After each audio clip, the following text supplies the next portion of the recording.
ভাইয়া একটা চানাচুর একটা চিপস দেন। ও আচ্ছা দিতেছি। এই যে ভাই, এই নে ধর। ভাইয়া কয় টাকা হয়েছে? হিসাব করে দেখতে হবে ভাই।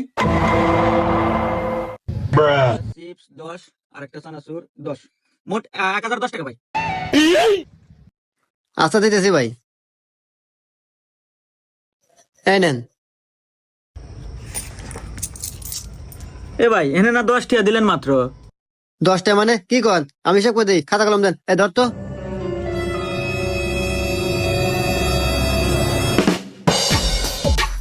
দুই দুই দুই দুই এক এক। এই নেন হিসাব করে দিলাম। টিয়া হয়েছিল 5221টা দিছি আপনাকে, এখন 4221টা ফেরত দেন।